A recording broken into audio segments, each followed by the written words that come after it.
presumptuous, but actually it makes sense because we're middle power. Yeah, and then Fantastic. basically Okay. what is a middle power? Okay, ganun na lang. The Alright. argument was under Duterte, hindi tayo middle power. Right. We didn't have the rule. Right. You know, ngayon, So, strategic yeah. agency And then of we the... take it to the West Philippine Fantastic. Sea. Okay. Go? Okay. Good afternoon, everyone. Thank you very much for joining us in this shrinking panel, but I'm sure we'll make up more than enough. Next thing we know, kasi one of our panelists was the star in a wedding, so we couldn't pull him out, and the other one apparently thought that the venue is in Asian Center, and he had to come all the way from Camp Aguinaldo, so he realized medyo malabo yan. That's why, unfortunately, you have the two weaker links in the panel here with you, but we'll try our best to compensate as much as possible. Now, the title of this panel was, I mean, it could seem as quite presumptuous. I mean, Philippines, grand strategy, for heaven's sake.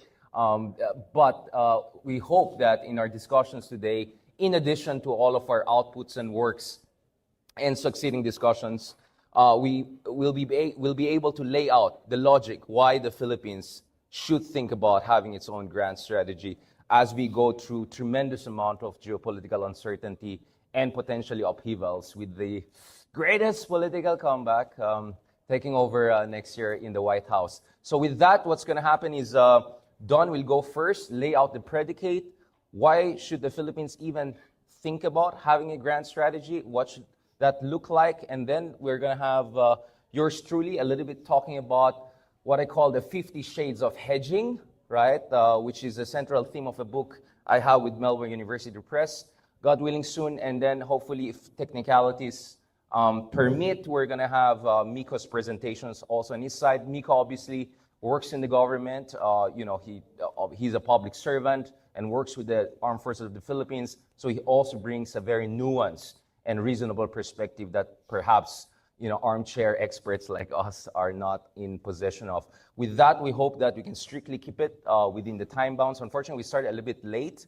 I had a different time frame and panel in mind. I think we have a competing panel also on this topic, so I had a different time frame in mind, but we'll try to keep it as short as possible so that we have more room for reactions, hopefully spirited reactions and criticism from you guys, which we welcome as always. Now, just on an administrative note, because I expected no one will watch us. I thought maybe 3 people in a small room. I brought a camera and also for my live streaming. But don't worry, if you're not comfortable, we'll strictly take out the second part, which will be the question and answer. So it will just be us in the video. But if you guys are fine and you give us a consent, then we can also bring in the question and answer. The reason is very simple. We don't want just us in the epistemic community to have these fantastic, interesting discussions. We want the general public, especially in the Philippines, to also have a stake and to also appreciate what is at stake here in terms of crafting a foreign policy that works for the Philippines in the 21st century. So with no complaint or whatsoever, let's move ahead. So first of all, we have Don, our good friend, to lay out the predicate for this panel. Don? Thank you very much, Richard. Thank you, and it's a true honor to be here and to have this opportunity to have this very important, nuanced, and emerging conversation with you all here today. And once again, I would like to thank the organizers, the Asian Center, for setting up this very important discussion, along with a partnership with the DFA, to bring forward the important elements to our understanding that greatly impact directly or indirectly the trajectory of the Philippines in the international system throughout various realms. So we talk about grand strategy. Grand strategy, as Professor Hidarian has noted, is in fact quite competitive. It's quite complex, and to the point that it lacks any form of consensus, whether you talk about the US grand strategy, a middle power grand strategy, or any sort of grand strategy. Anything with the word grand is subject to immediate discussion, but that should not stop us from navigating potential avenues and discourses to elevate the discussion and infuse it with more practical elements of how states can, upon realizing their potential and their status and their roles in the system, can eventually establish and incorporate a long-term strategy that would eventually factor in the relationship between the means and the ends. At the end of the day, we think about Colin Gray talking about strategy being the intersection between achieving and recognizing and organizing particular elements of military power, if you will, in order to perceive and pursue particular political objectives. So it is obviously that mix between the means and the ends. Now, if we talk about the Philippines, right? So the Philippines, and this is in fact a very interesting topic. When we talk about the Philippines, what often comes into mind is that, you know, the Philippines is just a small country in Southeast Asia. You know, it is barely able to project itself beyond its immediate neighborhood. For some time, you know, despite voices, you know, stating that that is not precisely the case, but nonetheless, this was a common discourse because of the fact that there was a lack of awareness about the potential, the capacity, and the significance that our country possesses within the international system. But particularly, this discussion talks about recognizing the Philippines within the Indo-Pacific. That's one. The second point now is, quite interestingly, the reason why I use the Indo-Pacific frame is because the idea of being a middle power, right? A power that is not necessarily great, but not necessarily small as well. A state that is able to exercise an ample amount of agency amidst the growing competition at the structural level. Again, the middle power, just like a grand strategy, has so many interpretations. However, the purpose here is to create a much more convenient, a much more nuanced understanding of how we could classify a state as a middle power, and in this regard, can we anticipate the Philippines to be a middle power in the system? Of course, this is not going to be easy. This is not going to be easy because as early as 2018, in fact, and this was the beginning of the rise of the Indo-Pacific construct when the former and now, well, President-elect Trump back in 2018 renamed the U.S. Pacific Command to the Indo-Pacific Command. That really reoriented the strategic lexicon of the region that we once called as the Asia and the Pacific. But nonetheless, since this particular period, we saw the recognition of states that are living within the strategic region, possessing the amalgamation of the Indian Ocean and the Western Pacific as states within one, you know, geographical setting, within one strategic region. And in this regard, it is interesting to note as well that the Lowy Institute, through its Asia Power Index, began releasing reports on who they considered to be middle powers since 2018 as well. And consistently, the Philippines has been ranked as a middle power all throughout. But then there are questions of whether, are we actually a middle power? You know, I have some friends in policy circles, in academic circles, questioning whether we actually are a middle power. They don't feel it, you know, all these things, right? So my role here is to set the discussion, not to provide or impose on the direct answer to this, but to provide us with an opportunity to, all right, 1 second. An opportunity, okay, it's not working. Could we go to the next slide? There we go, thank you very much. I'll just stick with the manual point of view. All right, so the whole idea now is to position the Philippines within the Indo-Pacific, okay, and to recognize and to realize and evaluate whether the Philippines is indeed or can be thought of as a middle power in the system. So we talk about the Indo-Pacific, the amalgamation of the Indian Ocean and the Western Pacific. But to say that the Indo-Pacific is new would be a fallacy. The Indo-Pacific as a geographical context existed way before the heightened construct that we all call it as since 2018. In the mid-1800s, major powers of that time were already incorporating the Indian Ocean and the Western Pacific as one strategic unit to operate in, to pursue particular goals. But what makes the Indo-Pacific today important and nuanced is, of course, first of all, the new dimension to structural competition, right? So obviously, we talk about the Indo-Pacific, the US and China come into play. right? But it's not just about them. We have to also remember that the Indo-Pacific is not resemblant to the bipolar order of the Cold War. It is far more, I'd like to say, far more colorful than that. And that is because I believe that we are transitioning towards multipolarity from the unipolar moment. And from here, with this particular transition, we have opportunities for states like the Philippines, opportunities for states like the Philippines to pursue interests amidst the heightened tensions that are taking place in the region. And this is where we would sort of set the parameters of the Indo-Pacific and where the Philippines comes in. Next slide, please. Right. So states that are neither large nor negligible in terms of their capabilities have an important and have a promising prospect when it comes to navigating within the influences that are unfolding in the Indo-Pacific. And this is because of the wide array of opportunities when it comes to the manner in which interstate cooperation is established, and of course other systemic factors such as globalization and the diffusion of power away from the traditional sources of power that we've seen in the bipolar and the unipolar era. So the Indo-Pacific is thus ideal for these particular states that are neither large but are neither negligible in material capabilities to pursue their interests amidst the shifts that are taking place in the region. And that is in fact very important. And thus the Indo-Pacific is in fact one of the most important regions and the most interesting regions to explore the role of middle powers. And this is where we narrow it down to the Philippines. Next slide, please.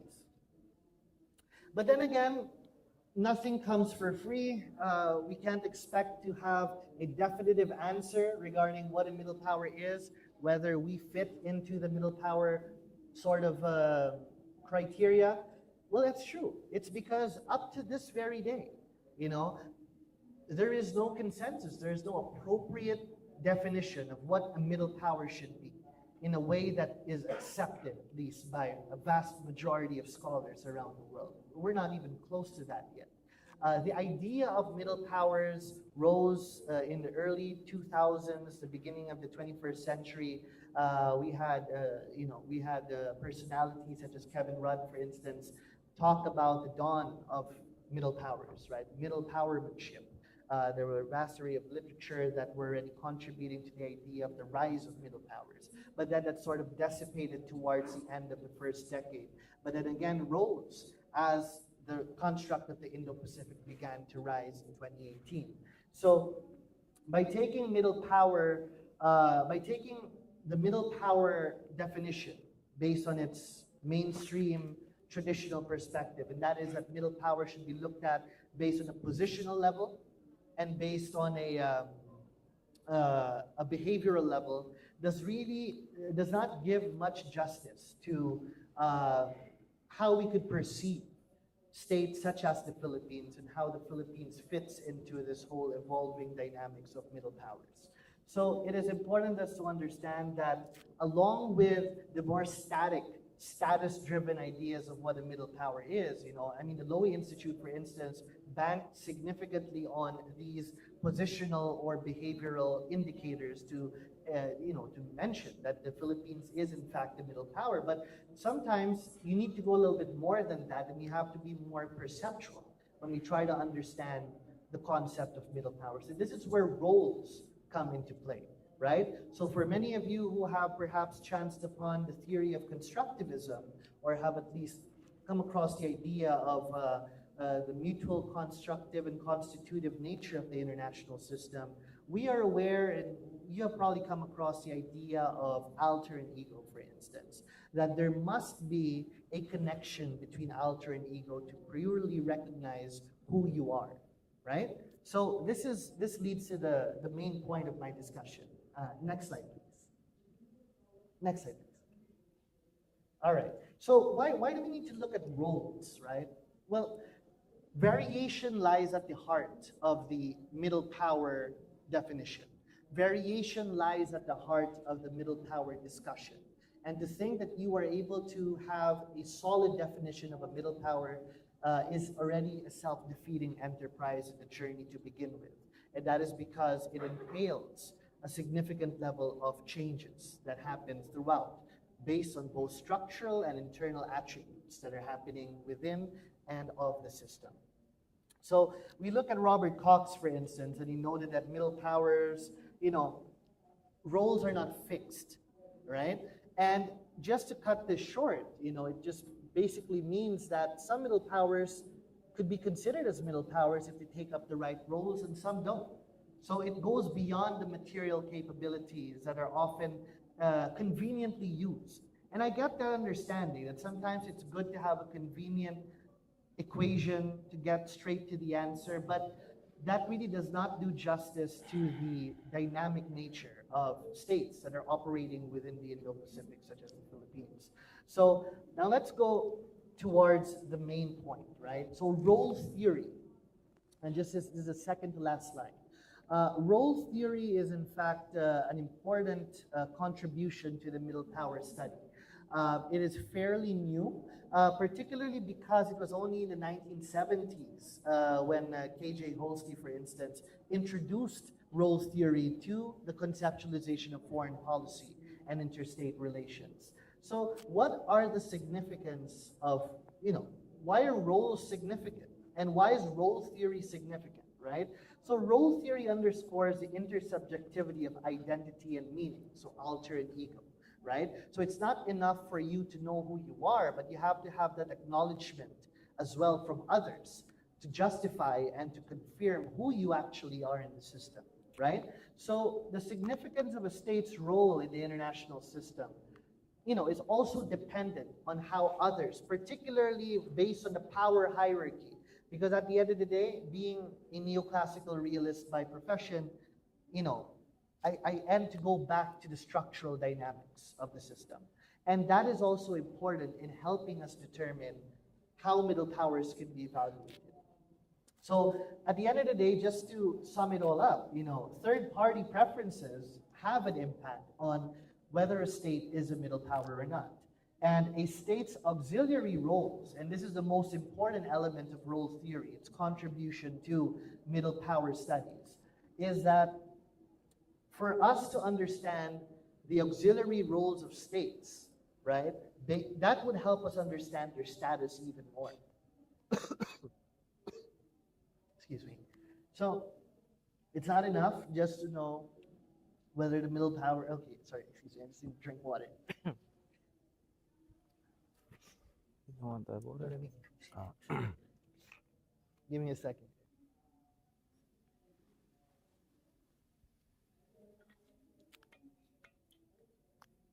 All right. A little under the weather, so apologies.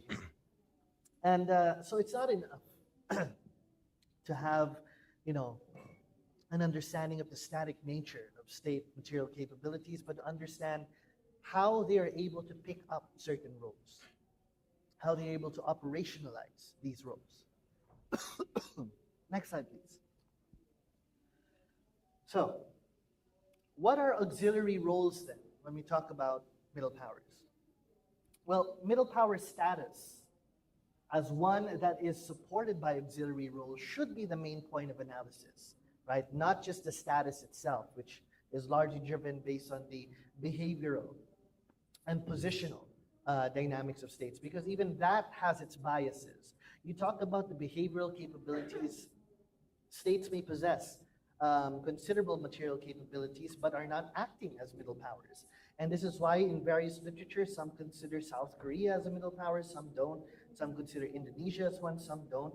Well, that's because if you rely largely on a materially driven lens, that becomes problematic.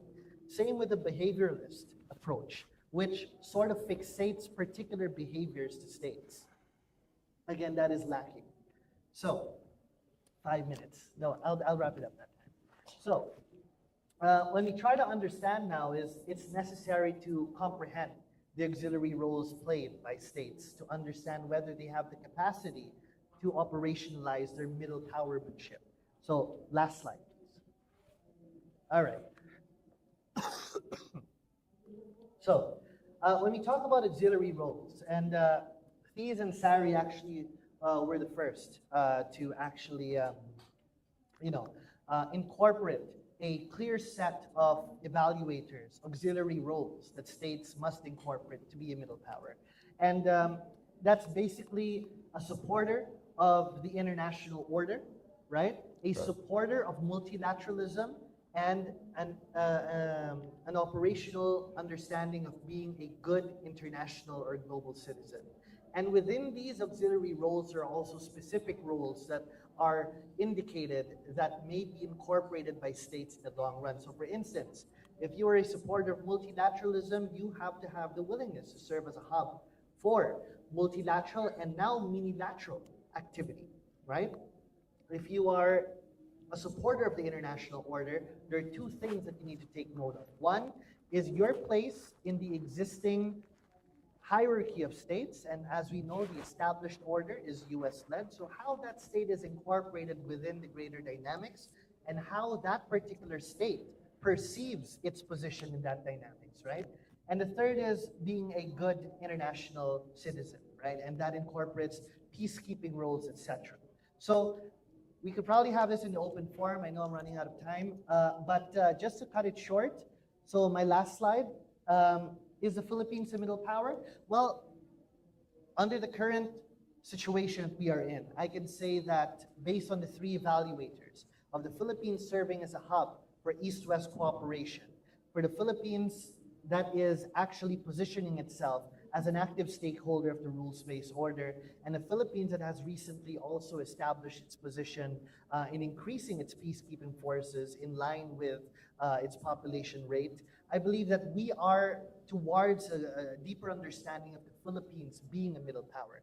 But the point here is that could change if there are shifts in this continuity. So the main point here is being a middle power is not constant.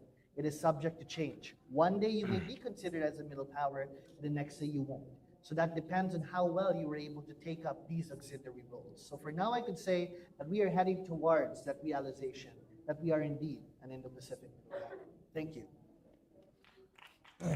Thank you, Don, for that sacrifice, and I think we're gonna pass all the viruses now to this microphone. So thank you for the virus too. I was just thinking, just to make sure that we lay out the predicate more, and so that I don't overtalk and give time to other speakers. Can we play Miko first? Because I mean, when you talk about middle powers, the way I synthesize is that you have to have three letter C's, right? One is obviously you have to have a basic capacity to defend yourself and project power in your immediate region, right? So development of a brown to green water naval capability, for instance, should be some sort of a must, right? But as correctly pointed out, you also have to become a cooperation or coalition building nation, right? That's where the constructive role comes in, right? Which is the third player, right? So you're not just creating coalitions of cooperation, you also have that kind of capacity for mobilizing support, and also the letter C, the third one is credibility. Credibility is extremely important.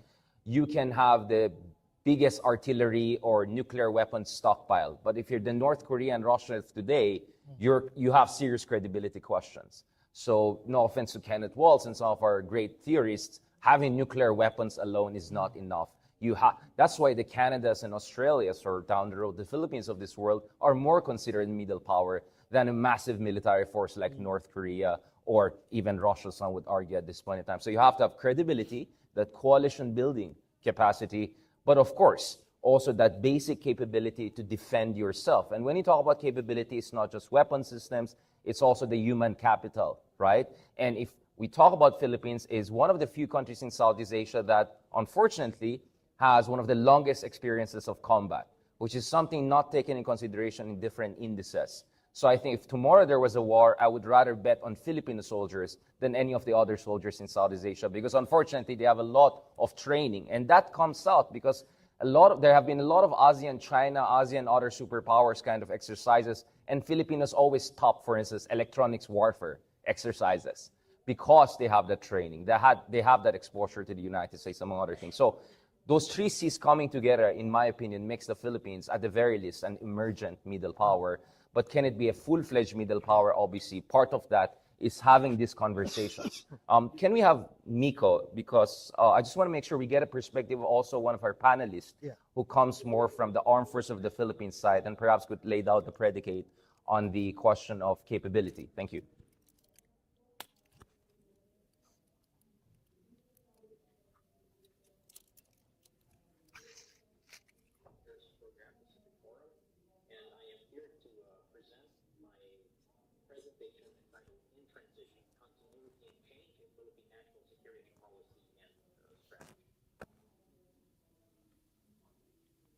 Perfect. He sets the tone for kasi continuity. Very smooth.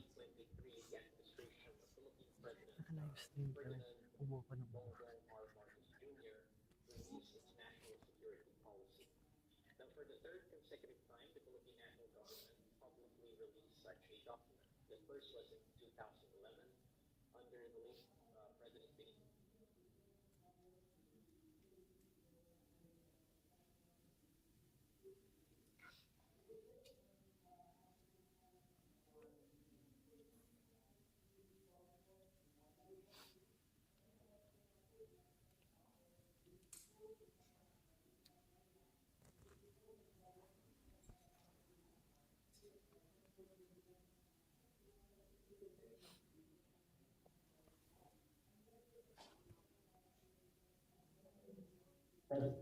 Good day, ladies and gentlemen. I am Nico from the Young Leaders Program Pacific Forum, and I am here to present my presentation entitled In Transition, Continuity and Change in Philippine National Security Policy and Strategy.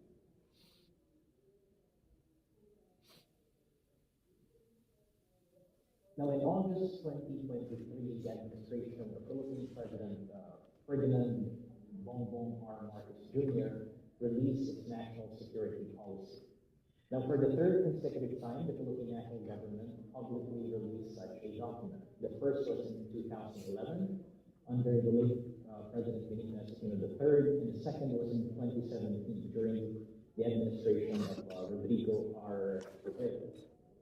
Now, during the administration of President Aquino from 2010 to 2016, he released the national security policy with the title Securing the Gains of Democracy. And during in 2017, under the Duterte administration, it was named as the National Security Policy for Change and Well-being of the Filipino people. And during the administration of President Marcos, it's simply entitled National Security Policy. Now, for my presentation for today, I will be discussing the following questions. How has the Philippine national security policy evolved over the years? And how has the top leadership and bureaucracy affected the development of the national security policies? And what are the areas of continuity and change in these documents? Now, it is important to note that these three policy documents, there are differences in the domestic and the foreign circumstances around which these documents were released. So the aim of this presentation is to delve into those, differences, continuities, and change. Now, all of the three national security policies adopt a comprehensive understanding of national security. The 2011 National Security Policy defined national security as the state or condition wherein the national interests and the well-being of our people and institutions and our sovereignty and territorial integrity are protected and enhanced. This was slightly revised in the two succeeding documents, which both define national security as, quote, a state or a condition wherein the people's welfare, well-being, ways of life, government and its institutions, territorial integrity, sovereignty, and core values are protected and enhanced. Indeed, the three national security policies discuss a whole range of traditional and non-traditional security issues. Now, apart from protecting the country's territorial integrity and national sovereignty, the documents also discuss and provide guidelines on addressing issues such as health, environment, food, culture, among others. The 2011 National Security Policy, or NSP, specifically identified national interests as part of the definition of national security. However, the said document did not further elaborate on what those interests are. Instead, the 2011 National Security Policy identified seven, quote, elements, unquote, of national security, which are social political stability, territorial integrity, economic solidarity, ecological balance, cultural cohesiveness, moral and spiritual consensus, and peace and harmony. Now, the 2017 and 2023 national security policies removed the word national interest in its definition of national security. Ironically, despite omitting the term, the two documents reframed the elements of national security as the national security interests. Now, the 2017 NSP articulated 8 such interests, which are public safety, law and order and justice, social political stability, economic solidarity and sustainable development, territorial integrity, ecological balance, cultural cohesiveness, moral and spiritual consensus, international peace and cooperation. The 2023 NSP unveiled 7 national security interests, which are national sovereignty and territorial integrity, political stability, peace and public safety, economic strength and solidarity, national identity, harmony and culture of excellence, ecological balance and climate change, resiliency, cyber information and cognitive security, and regional and international peace and stability. Now, unlike other countries, the Philippines faces not only external security challenges, but also internal security threats, primarily from insurgency movements.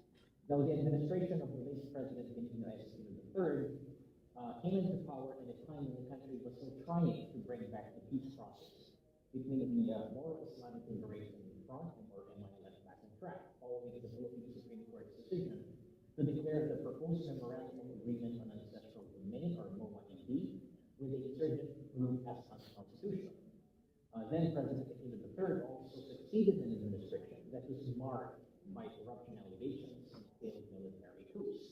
It is therefore no surprise why that under the 2011 National Security Policy, the top national security priority of the administration, that is of the third administration, was to promote internal social political stability by promoting the peace process as the centerpiece of the government's internal security program.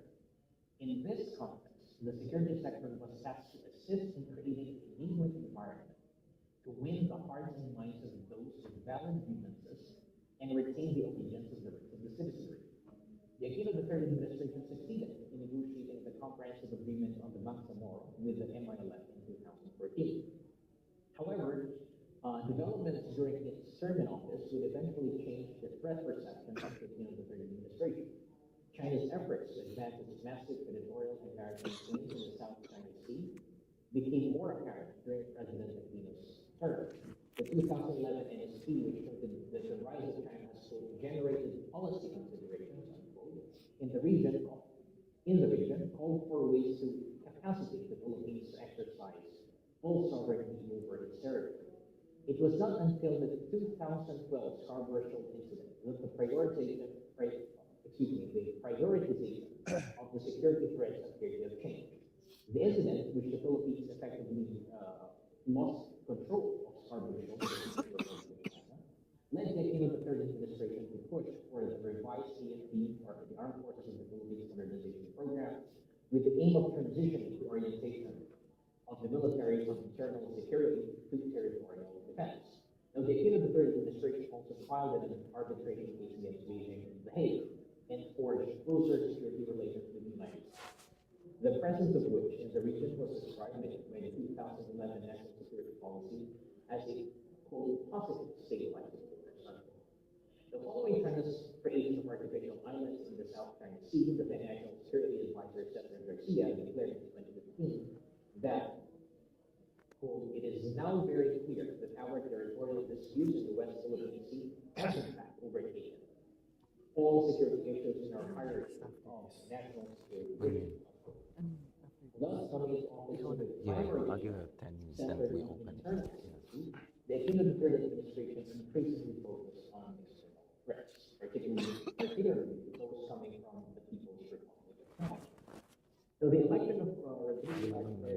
Kasi September yun na layout yan. 3rd seemingly marked a significant change in Philippine national security policy, particularly with respect to priorities.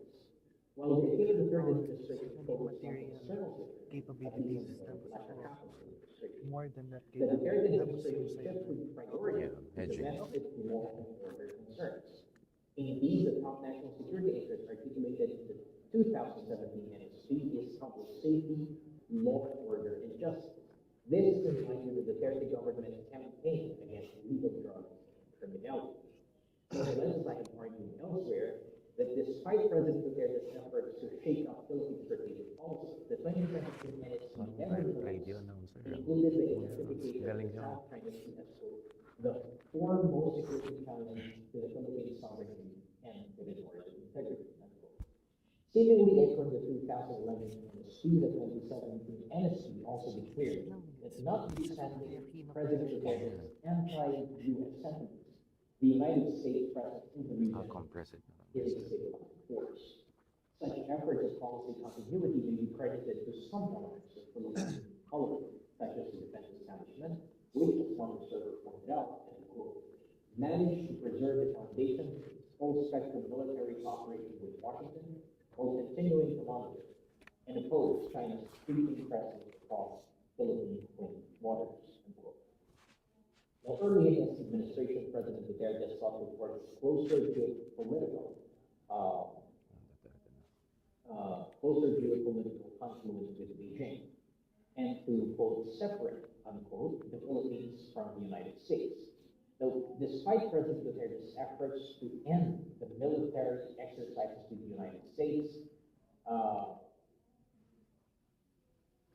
as well as withdraw from the Enhanced Defense Cooperation Agreement and terminate the Visiting Quarters Agreement of 1992, such initiatives were never fully implemented. Indeed, by the time President Duterte left office, the Philippines-U.S. alliance remained intact. And that was also during his administration that hindered us from being middle power. the government, the Philippine government, attempted to pivot to China. But as I mentioned earlier, by the time he left office, the Philippines-U.S. alliance remained very much intact, thanks to the Philippine defense establishment and other elements of the Philippine polity. The President Ferdinand Marcos Jr. came into office when the U.S.-China strategic competition has intensified, and with China becoming more assertive in the South. Initially, it was expected that President Marcos Jr. would share President Duterte's foreign policy views. However, it appears that the current president has recalibrated Philippine strategic policy. Indeed, the 2023 NSC clearly prioritizes national sovereignty and territorial integrity as the top national security interest. The current security policy of the Philippines underscores both widening polarities and sharpening strategic competition between the United States and China, which are the realities permeating the global landscape. In the 2011 NSC, the end of the third administration declared that Manila is committed to the preservation of world order. In the 2023 NSC, because of the heightened rivalries among the major powers, as can be seen in the potential flashpoints in the South China Sea, Taiwan, and Russia's invasion of Ukraine, the Marcos Jr. administration observes that there appears to be, quote, weakening of the rules-based international order that has served as a guarantor of peace and continued economic growth and development, despite the creation of even more lethal weapons since the end of the Second World War. Indeed, the threats to the rules-based order can be seen in virtually all domains of warfare, including cyber, which has now been articulated as a national security interest. The 2023 national security policy also emphasizes that Manila needs to focus on threats that, quote, seek to alter the status quo in ways that harm Philippine national interests below the threshold of armed conflict, unquote. Now, to note, the three most recent Philippine presidents have all released NSC shortly before or after they entered the second year in office. As pointed out earlier, all documents espouse a comprehensive view of national security. Indeed, all documents discuss a whole range of traditional and non-traditional security concerns. The main difference, as was shown in this presentation, is in the NSCs is that the prioritization of security issues varies across administrations. The NSP is a major policy guidance for the defense and security establishment of the Philippines. Now, to its credit, the Duterte administration has used 2017 NSP as a key basis for the formulation of the 2018 National Security Strategy, the 2018 National Defense Strategy, and the 2019 National Military Strategy. The NSP is also a communication tool which the Philippine government has used and continues to use to convey to the international community its assessment of the strategic environment and its security objectives. Indeed, it is also an instrument of diplomatic signaling. Moreover, the NSP offers a window as a current window as to the worldview of the current administration and its aspirations for the country. Now, mindful of the economic and political conditions of the country at the time, the 2011 NSP described the Philippines as a developing country with minimal resources for it to assert itself in the international community. Although relatively silent of this matter, the 2017 NSP nevertheless stated that Manila is committed to the promotion of global peace, development, and humanitarianism. Now, the 2023 NSP sets a rather different aspiration for the country compared to its predecessors. And I quote, to become a middle power in a multi-world country. In other words, the three documents have continuously recognized the Philippines' vulnerability as a relatively small power, with the most recent iteration of the document advancing a goal which the country could play a great role in the region. Efforts to draft and publish an NSP is an important initiative. However, implementing the NSP by ensuring that government resources are aligned with the priorities set forth in the strategic policy document is another matter. Indeed, as one Southeast Asian diplomat pointed out, and I quote, policy is implementation and implementation is policy. With that, I end my presentation. Thank you very much for your attention.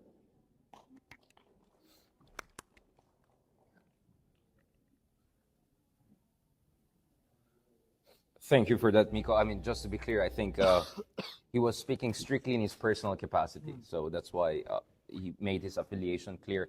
So I think we laid out some of the predicates. One is, when you talk about middle powers, we're talking about those three elements of credibility, coalition building, and at the same time, basic capacity. And at the same time, of course, a while ago, we also saw the ebbs and flows of Philippine foreign policy, which brings us to the final part, and I'll try to keep this as short as possible because I want to open it up to some reactions. You're free to check longer versions of this earlier talk I gave at UC Berkeley and Stanford earlier this year.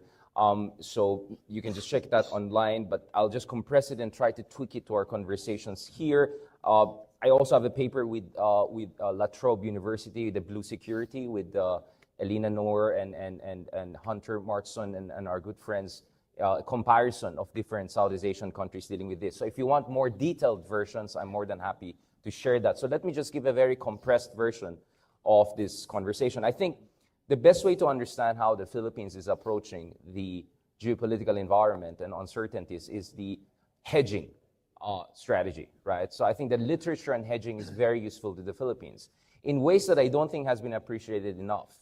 Because both internally and externally, there's always this misconception or simplistic characterization of the Philippines as some sort of a banana republic, which is either an American satellite state or the next big Cambodia, right?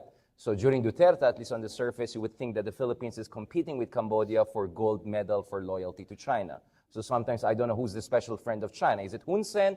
Is it Rodrigo Duterte? And then at the same time, it's easy to dismiss. Marcos essentially is Aquino 2.0. Aquino essentially is an American proxy. That's the kind of discourse you hear both internally and externally.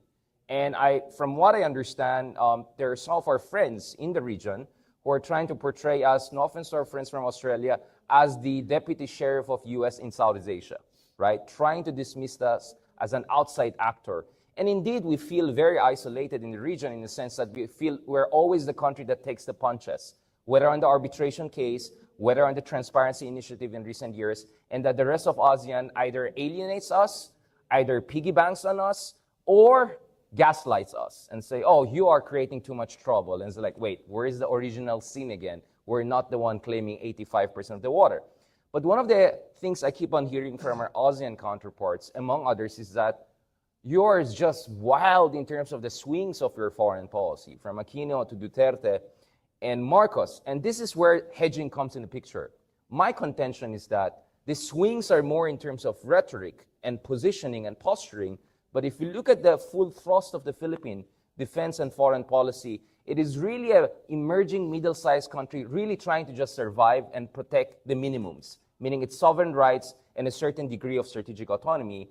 And yes, because we have been a U.S. ally and very dependent on that alliance for a long time, while fighting all of these insurgencies, strategic culture is something we're still working on.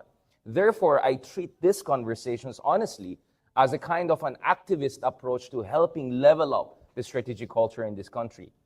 I think it's also very important to recognize how far this country has come. I remember a conversation on the sides with some veterans in South Carolina during a talk I gave there earlier this year, and someone asked me, so you guys have any ships or something to defend yourself? So my understanding is that many people don't even recognize that the Philippines has been spending billions of dollars over the past decade or so across 3 administrations that on the surface look completely contradictory, but actually there has been a steady buildup in the Philippines' capability. Just a few months ago, we got in the $300 million supersonic missile system from our Indian friends with the Russian derivative. I'm talking about BrahMos. We're looking at acquiring also not only HIMARS, but potentially Typhoon, MRC medium-range capability. We are in conversations, and you can check a new report by Heritage Foundation that we really pushed them, not Project 2025, but a different paper on how the U.S. can help the Philippines by making the acquisition of advanced F-16 fighters as feasible and as sustainable as possible. So this is a conversation that we have successfully injected into even the Republican DC circles conversation. And as we speak, we are hoping to allocate up to $35 billion over the next 10 years to build up our basic capabilities. You will say, oh, how can you afford that? Well, we have already $500 billion GDP, which is going to be $1 trillion economy in the coming years. We're not a wealthy country. We're not quote unquote first world, but we're a middle income country that is building that minimum resources to have that minimal capacity and investment in our armed forces in ways we have not been able to do in the previous half a century, just to put it honestly.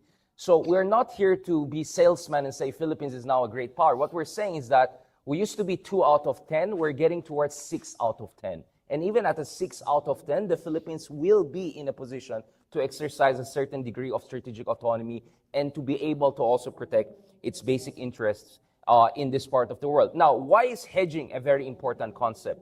My contention here is that hedging is instinctive to all of us in Southeast Asia, precisely because of the trauma of Cold War period, when we were essentially split among not 1, not 2, but even 3 major powers. I mean, it most dramatically in the case of Indochina, where the Maoist China will play its own game, Soviet Union will play its own game, and the Kissingers and CIAs and Americans playing their own game. So that traumatic experience has really informed our strategic perceptions and culture. And Philippines, as a key U.S. ally, we were directly involved not only in Korean War, but in the Vietnam War and beyond.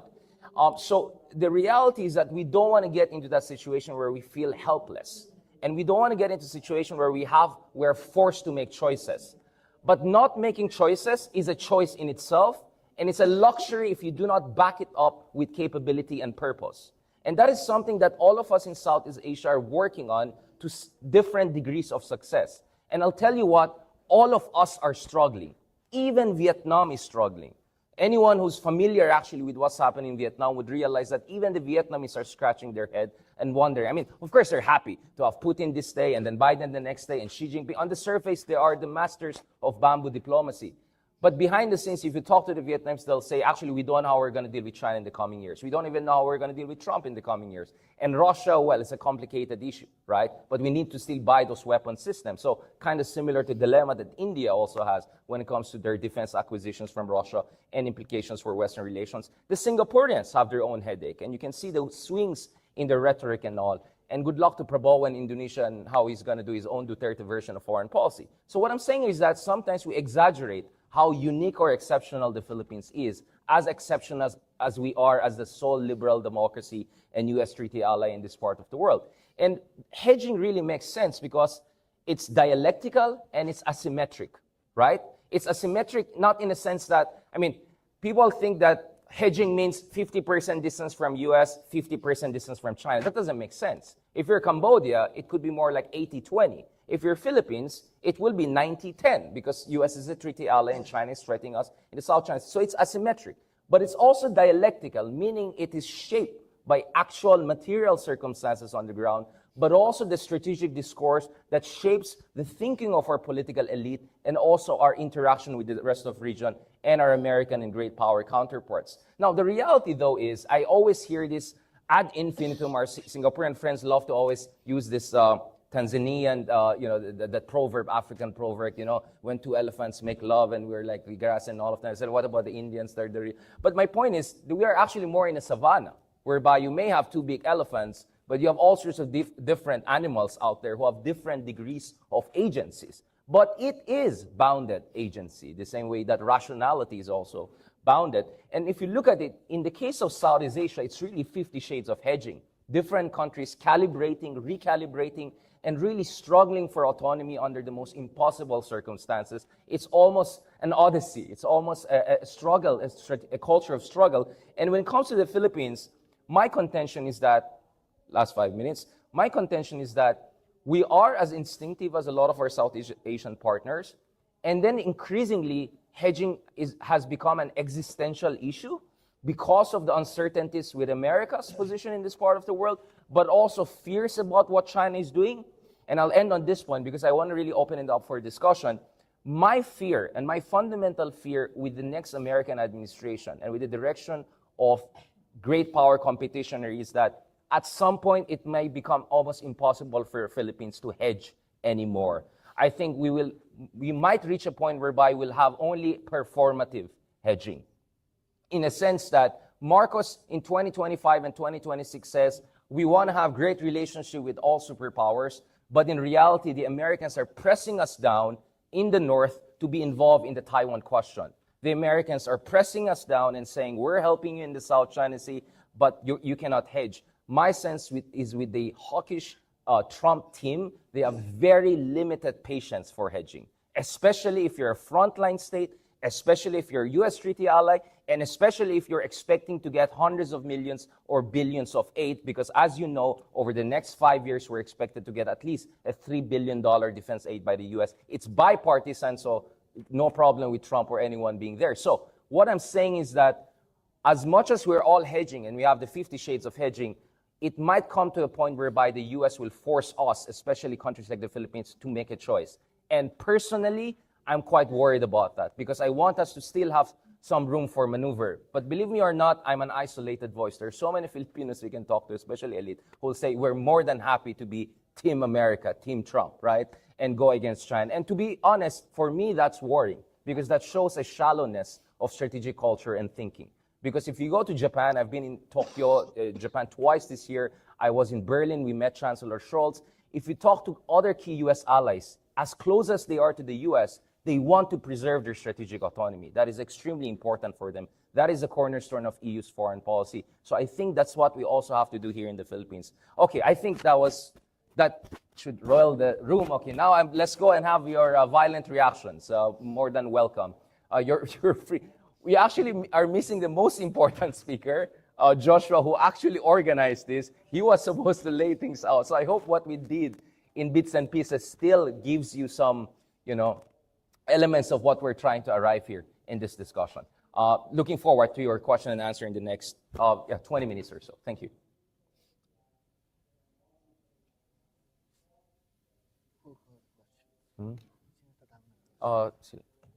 If there are more, we can collect 2 or 3 so that, So 1, 2, and then if there's another one there.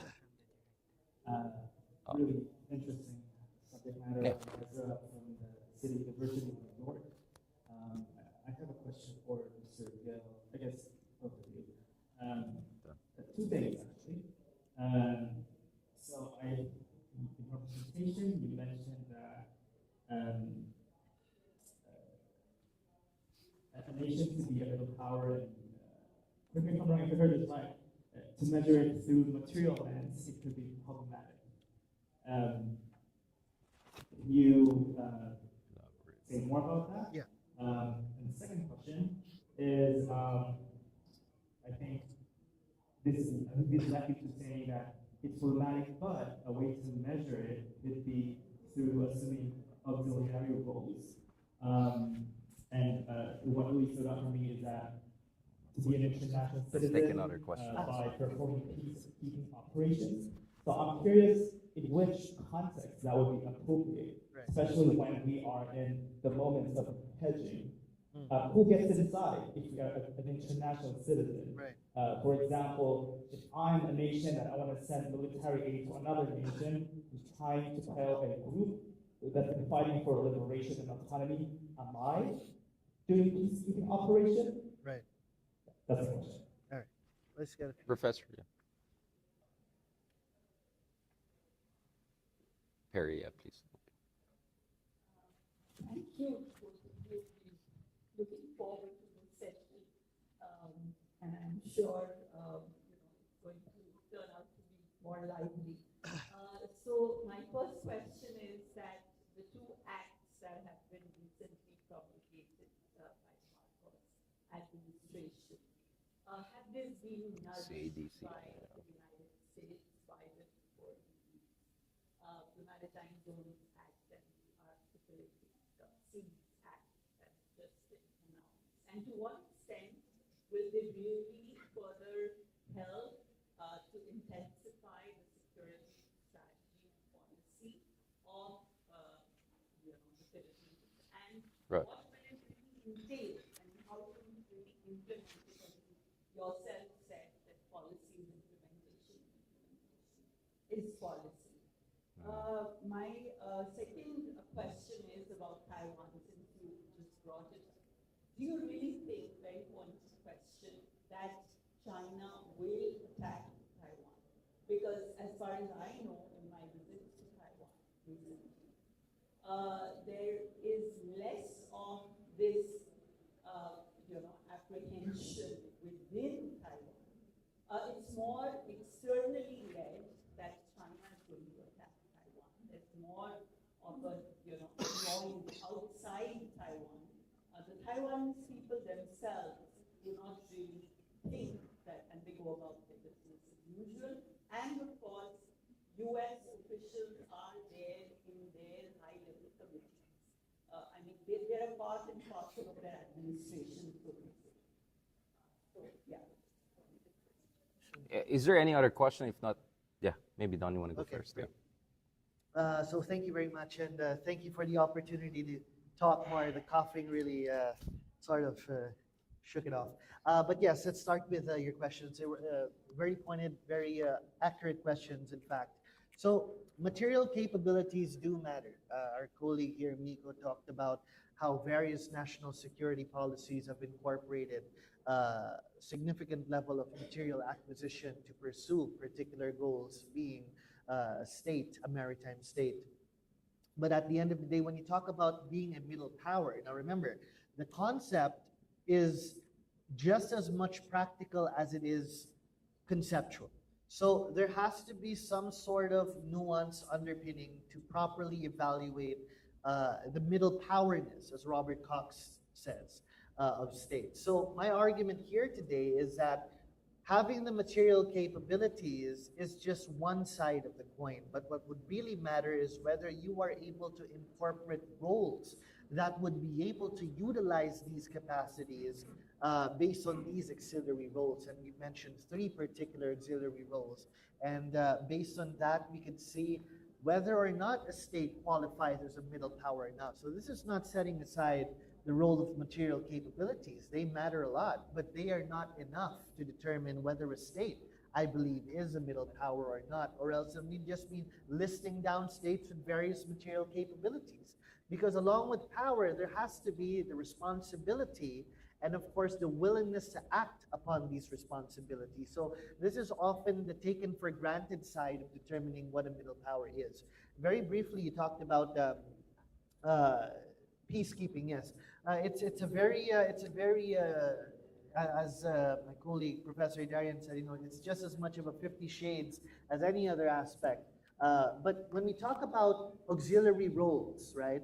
Not all states possess similar or are able to operationalize particular roles. This is why we're against the behavioral idea of middle powers, having set behavior. So you have to be just this kind of role, right? When you are following an auxiliary role based on your role as a responsible international citizen, I think one of the most important things that we need to look into would be the contributions of the Philippines to UN peacekeeping. And as we can see, there has been a recent announcement, in fact, by the DFA past few months, that the Philippines is willing to commit more based on the Philippines' willingness to play a more active role as an active stakeholder of the rules-based order. So we have to look at certain particular examples that we could sort of equate into the picture. So in this regard, when I talk about being a responsible citizen, we see how our peacekeeping operations in line with our limited resources, and we have to balance it with the population as well. Then we can make the difference and see that it matters as well, right? So these are the aspects that we need to look into.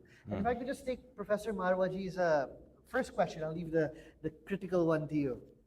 When we talk about when we talk about the Maritime Zones Law, the Archipelagic Baselines Law, etc. I was in the Track 1.5 conference in Lao PDR a week before the ASEAN summit that took place there. So my main point was that the Philippines is in fact today incorporating and operationalizing the very essence of the comprehensive archipelagic defense doctrine. Now, within that, I'd like to argue is a necessity to eventually unravel our grand strategy at the end of the day. And as Richard has mentioned, the role of strategic culture is important. And us, the Philippines, being an archipelagic nation, must be front and center in any of our activities that are taking place. So I believe that if we are to devise a grand strategy, the role of being an archipelagic nation is front and center. And as we can see, the policies that have been taking place. So the Maritime Zones Law, though I am not a maritime lawyer, but based on the geopolitical foreign policy lens, that would not only indicate the Philippines' convergence with UNCLOS and the 2016 arbitral ruling, but also empower the Philippine Coast Guard and the Philippine Navy to operationalize their mandates, not just for the Philippine archipelagic waters and the territorial seas, but a 200 nautical mile exclusive economic zone. But of course, physical deterrence is important as well. You cannot sort of operationalize it without the needed physical deterrent. So this is where the unraveling of our proactive multi-aligned perspective of working with as many partners as we can. So within the concept of hedging, which is strongly reminiscent of my good friend and our good friend, Professor Chang Shui Kui, talking about the idea of dominance denial. Meaning that despite the overarching US-China power competition, states such as the Philippines must look towards other opportunities to diffuse the pressures coming from both powers. The role of India, the role of Japan, the role of South Korea must be taken into consideration. Because even Japan, as Richard has said, also has reservations in going all in one particular side. So as we head towards multipolarity, this is the thing that we need to think of in the long term. Yeah, we have to strictly leave at 5:45. We have to get kicked out at 6 p.m. with ABC. Okay. Well, Don has said everything, right? No, I mean, the baseline law, let's just be absolutely clear, that's about consistency with the 2016 arbitral ruling. We cannot say we want a rules-based order, we want rule of law, and then our own laws don't reflect that. Because our constitutional law were more reflective of the Treaty of Paris and some of the mumbo-jumbos during the imperial years. So we had to synchronize that to existing prevailing international law, and particularly the arbitral ruling we got. So that is our national interest. Why it took some time? Because there were some pro-China elements in the Senate blocking it. I don't think we need to name names. Or should I? But eventually we got it through. And then there was a tiny drama around Sabah, which maybe it's not so tiny if you talk to Malaysians. And some of these pro-China element people were trying to weaponize the Sabah issue to kind of block the whole thing. So gladly we went beyond that. Now, obviously, as mentioned, we have the comprehensive archipelagic defense. We also passed a new procurement and essentially national defense industry law. It is easy to dismiss all of this as just blah, blah, blah. Here again, Marcos Jr., Maharlika, blah, blah. But the reality is that finally we're laying down the ground for something more serious. Because one of our biggest problems is that we don't have a serious defense industry compared to what we need and compared to what we're acquiring. And as we acquire more advanced weapon systems and platforms, you want to maintain that. The Americans are not going to give you the F-16 fighters if you cannot maintain that, and it's going to rust in 2 years or so. So you cannot just get the Ferraris, you have to have the parking, right? So these are the things that we're working on. And I think the lessons from Turkey, from South Korea, is that, these are countries, middle powers, that within 20, 25 years, we're able to go from zero to hero. I mean, the Turks are already masters of drone. The South Koreans are top 10 defense exporters in the world. So there are a lot of lessons we can learn from these mid-sized economies, which I think are very applicable to the Philippines. Now, yes, we are strengthening our relations with the U.S., but we're also actively seeking cooperation not only with Japan, which just signed the Reciprocal Access Agreement, and of course our great friends from Australia, but we're actively also dealing with Europeans. This week alone, I'm going to have meetings with 3 European ambassadors because everyone is excited about what could happen next and are also worried about what could happen next. And in fact, I also host a podcast, The Bridge, with Zhuja, my friend in Taiwan. This is backed by the European Parliament. So there's also a lot of interest in Europe to building relationship with us in ASEAN, especially as US may go, may go Trump 2.0. So there's also a lot of middle power coalition building, diplomacy, minilateralism that we're interested in. Beyond that, I call it the real quad. The real quad would be down the road, US and its treaty allies, but also Philippines and Korea and Japan and Australia. These are the things we're looking at because we have tremendous amount of convergence of not only interests but also values. Something I don't see with India when it comes to Russia, but that's a long conversation. I'm going to get bashed for that. But on Taiwan, I want to end on this point. What's happening in Taiwan is a classic case of Gramsci's war of position versus war of maneuver. Your question of whether there'll be an invasion of Taiwan is a question of war of maneuver. What we're seeing right now is a war of position. China is putting itself in a position to be able to effectively invade and occupy Taiwan by 2027. That deadline is, I think, hard deadline. I think they'll work towards that. Are they going to pull the trigger, right? Is the gun cocked? That is something we can debate. And that will really depend on what US will do in the next 2 or 3 years. That is not predetermined. And I remember very well during the Munich Secret Conference in 2022, I was asked by my German friends, do you think there'll be invasion? I said yes. Actually, I have a column just the next day came out, essentially 24 hours before, because I was reading my friends who know a lot about Kremlin, the Silovikis and all of these people, and I felt Putin is really down the rabbit hole. I don't think Xi Jinping is down the rabbit hole.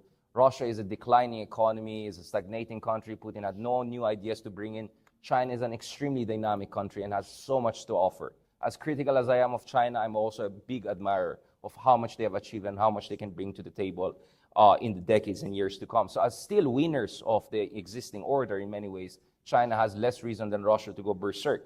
But nevertheless, it is a game of deterrence. And that is where my worry comes in. I used to be a fellow in Taiwan. I have affection for Taiwan. I love their food and culture and all. At the same time, I love my own country more. And what I don't want to happen is this situation whereby Philippines will be taking a huge part of the burden on deterring a Taiwan invasion. I think we're just so behind the curve on the South China Sea that we should be minimally involved in actively deterring what's happening in Taiwan and let the Japanese, Americans, and the rest pick up the tabs. Maybe the South Koreans want to be more useful also. In the meantime, build up our capabilities on South China Sea. And hopefully, once we get that under control, then I'm more than happy to help our fellow democracies in Taiwan.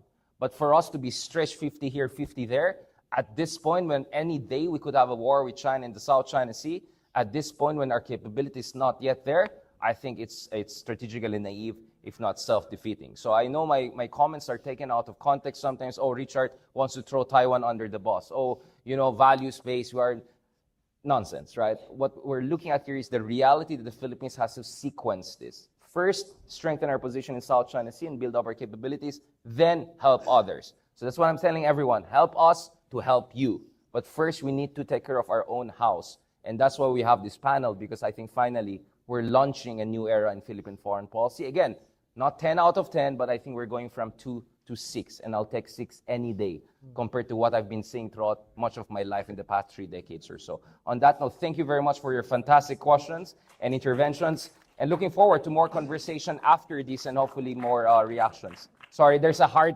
5:45 thing. Right on time. Paul, you want to go 1 minute? Yes, you want to? Okay. Okay, 5 minutes, don't kill us. Okay, please. Thank you. Thank you very much for the call.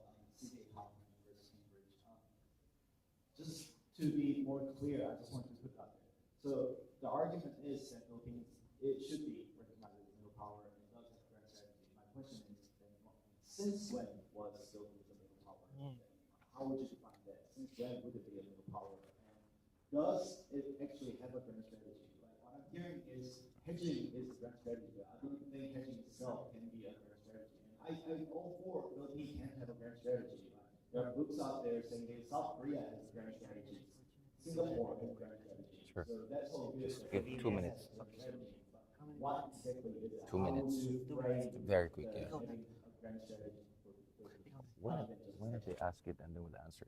Can we just have the question asked and then we can talk to it separately? Is that okay? I'm sorry, because I'm getting a hard deadline there. Yes, Paul, you want to go? I mean, for the interest of the public and everyone loves you. Trump 2.0 is unpredictable. So how can you be sure that the $3 billion is on the way? Secondly, you gave some attention to certain ASEAN countries, but I'd like a bit more. If I were to list the following 5 countries in order of population, can you reorder them in terms of the ones that are going to be most supportive of the Philippines? Indonesia, Vietnam, Thailand, Malaysia, Singapore. What order would you put in terms of the degree to which you expect them to be supportive of the Philippines? Yeah, I don't think we have enough. Can we continue that, Paul, later on? But all I can say is Trump is predictably unpredictable. So he's not really a madman. And he has a very bad record of bullying countries, whether it's the NAFTA deal, the Korea Free Trade deal, the Iran deal. I can go on and on. He was not very successful. But this one could be crazier, and I think that's why we have to adjust accordingly. I would love to have a different panel on Trump 2.0. Oh, that's bipartisan. It's a bipartisan law. It has been passed. I think that's secure. And $3 billion is not enough. We're really looking at something bigger and more special. So let's see how Marcos will use the Imelda connection and all the Manhattan days to get the most out of Trump. Looking forward to that. Thank you for that fantastic questions. Also on the hedging, I completely agree. Hedging is not a real strategy, no offense to Professor Chweek, but that's why we need to have something beyond just hedging, because I think it's increasingly impossible for us. I think that's it. We answered the questions. Have a good day. Fantastic. On ASEAN, I won't say much because I might get banned.